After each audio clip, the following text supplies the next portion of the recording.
ఆశ్వీజ శుద్ధ ఆశ్వీజ బహుళ అమావాస్య నాడు ఈ దీపావళి పండుగ అనేది జరుపుకోవడం జరుగుతుంది. దీపావళి అంటేనే ఆ పండగలోనే ఉంది దీపాల మాల అని అర్థం. మట్టి ప్రమిదలతో సంప్రదాయబద్ధంగా మన ముంగిట్లో ముగ్గులతో దీపాలను అలంకరిస్తారు. ఇంట్లో లక్ష్మీదేవి యొక్క ఆహ్వానం చేస్తూ ఈ దీపావళి రోజున వ్యాపారస్తులు కూడా పాత తమ ఖాతాలన్నీ కూడా సమాప్తం చేసుకుని కొత్త ఖాతాలను ప్రారంభం చేసేటువంటి శుభమైన దీపావళి ఇది. ఈ దీపావళి అమావాస్య నాడు విశేషంగా రాత్రి సమయంలో సూర్యకారము తర్వాత ఈ కెమికల్స్తో తయారు చేసినటువంటి టపాసులు టపాకాయలు ఇవన్నీ మతాబుల రూపంలో చిచ్చుబుడ్ల రూపంలో కాలుస్తూ ఉంటారు. ఈ దీపావళి వెలుగుల సంబరం ఇది. కానీ అందరి మనసుల్లో కూడా వెలుగులు నింపాలంటే ఆత్మదీపం వెలగాలి. దీపావళికి ముందు రోజు నరక చతుర్దశిగా చెప్పడం జరుగుతుంది. నరకాసురుడు అనేటువంటి రాక్షసుడిని చంపేందుకు శ్రీకృష్ణుడు విశేషంగా యుద్ధం చేసి అందులో గెలుపు పొందేందుకు ముందు నరకాసురుడికి తన తల్లి చేతిలోనే మృత్యు ఉన్న సంగతి తెలిసి శ్రీకృష్ణుడు స్పృహ తప్పినట్లుగా ఉన్నప్పుడు సత్యభామ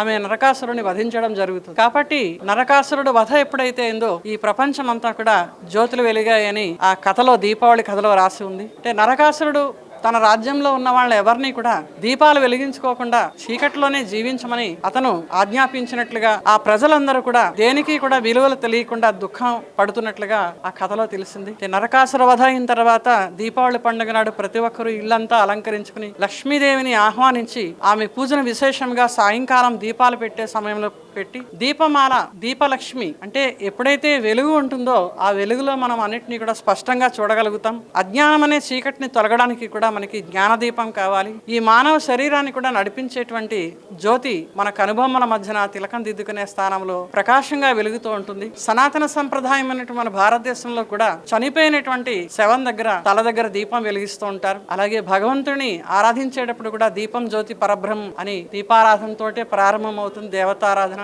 ఈ దీపావళి పండుగ నాడు ఇది సీజనల్ పండుగ, సంప్రదాయబద్ధమైన పండుగ. మన పూర్వీకులు చాలా చక్కని రీతిలో దీన్ని సంకల్పం చేశారు. దీపావళి రోజున రాత్రి నుండి చీకటి ఎక్కువగా పెరుగుతుంది, పగలు సమయం తక్కువ ఉంటుంది. కాబట్టి ఆ చీకటి సమయంలో చీకటి రాత్రుల్లో చలిలో ఉష్ణం తక్కువ ఉన్న కారణంగా అనేక ప్రకారాల క్రిమికీటకాదులన్నీ కూడా జన్మ తీసుకుంటాయి. దాని వలన మానవ సమాజం రోగగ్రస్తం అవ్వకుండా ఉండేందుకు విశేషంగా దీపావళి నాడు ఈ సూర్యకారం ఇలాంటివి పొటాషియం మెగ్నీషియం లాంటి రసాయనిక పదార్థాలతో చేసినటువంటి టపాకాయల్ని కాల్చడం ద్వారా ప్రతిరోజు కూడా పర్యావరణాన్ని క్రిమికీటక సంహారణిగా వాటికి ఉపయోగిస్తూ వచ్చారు. అలాగా ఈ మాసం అంతా కూడా కార్తీక సోమవారాలు ప్రారంభం అవుతాయి. కార్తీక మాసం దీపావళి మాసం మర్నాడు నుంచి కార్తీక సోమవారాలు కార్తీక పౌర్ణమి నాడు కూడా విశేషంగా టపాకాయల్ని మందుగుండు సామాను కాల్చడం ద్వారా ఈ 3 నెలల్లో కూడా క్రిమికీటకాదులను సంహరిస్తూ పంటల్ని కాపాడుకుంటారు, పర్యావరణాన్ని కూడా కాపాడుకుంటారు. కాబట్టి ఇప్పుడున్నటువంటి ప్రదూషణ పొల్యూషన్ పెరిగిపోయినటువంటి ఈ సమయంలో టపాకాయలు కాల్చొద్దు అని చెప్పుతున్నారు. కానీ అది సంప్రదాయబద్ధమైన పండుగను ఎవరు కాదనడానికి వీర్లేదు.